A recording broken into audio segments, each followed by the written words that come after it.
लड़के को विमान में चढ़ने से पहले एक अजीब बात पता चली।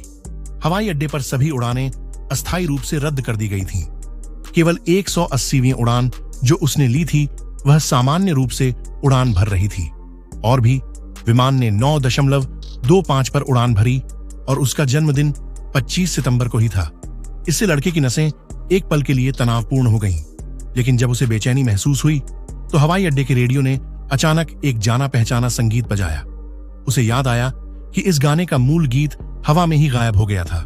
मुझे उम्मीद नहीं थी कि विमान के उड़ान भरने से पहले इसे बजाया जाएगा, क्योंकि यह सब बहुत अजीब था। लड़के के मन में घर जाने का विचार आया, लेकिन उसके पीछे बैठे सहपाठियों को इसकी परवाह नहीं थी। उन्होंने उसे सीधे बोर्डिंग चैनल में धकेल दिया। खिड़की के बाहर लगातार बारिश हो रही थी। लड़के के दिल में एक बुरा एहसास था। यह एक अच्छा संकेत है, जितना छोटा उतना अच्छा। इस विमान को गिराने वाला एक बेवकूफ आदमी होगा। जल्द ही लड़का बैठ गया, लेकिन उसकी नसें बिल्कुल भी शांत नहीं हुई।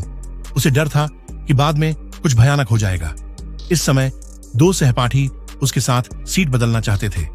लड़के ने इसके बारे में सोचा भी नहीं और सहमत हो गया। लेकिन जब वह सीट पर आया तो उसने पाया कि यहां छोटी सी मेज टूटी हुई थी। अपने सामने सुरक्षा मैनुअल को देखते हुए लड़का न केवल थोड़ा चिंतित था, बल्कि ऐसा भी लग रहा था कि कुछ बुरा हो रहा है। विमान के उड़ान भरने से पहले ही विमान हिंसक रूप से हिलने लगा। एक समय तो केबिन के अंदर लगातार घुटन हो रही थी। सभी ने जल्दी से ऑक्सीजन मास्क लगा लिए, लेकिन जैसे जैसे कंपन बढ़ता गया वे केवल बैठकर आसमान की आवाज सुन सकते थे। हालांकि इस निराशाजनक स्थिति में लड़का अचानक जाग गया। यह पता चला कि अभी जो हुआ वह सिर्फ एक बुरा सपना था। लेकिन इससे पहले कि वह अपने होश में आ पाता, वह यह देखकर घबरा गया कि वास्तविकता में दृश्य बिल्कुल वैसा ही था जैसा सपने में था।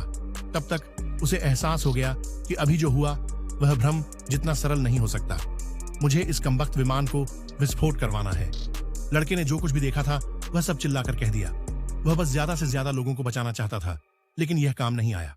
इसके बजाय उसे पागल समझकर कप्तान ने बाहर फेंक दिया। उसके बगल में बैठी लड़की को खतरा महसूस हुआ, इसलिए उसने अपना सामान समेटा और उसका पीछा किया। इस समय लड़के को पुलिस ने प्रतीक्षा कक्ष में ले जाया। अभी अभी खराब मिजाज के कारण कप्तान ने कुछ लोगों को अगली उड़ान लेने के लिए कहा। हालांकि सभी ने शिकायत की, लेकिन लड़के ने परवाह नहीं की। आखिरकार जीना सबसे महत्वपूर्ण चीज है। लेकिन दशान उसे काटता रहा और उसे जाने नहीं दिया। हमें विमान से फेंक दिया गया। हमने हथियार उड़ा दिए। पेरिस में आधा दिन, सब इसलिए क्योंकि ब्राउनी ने एक बुरा सपना देखा।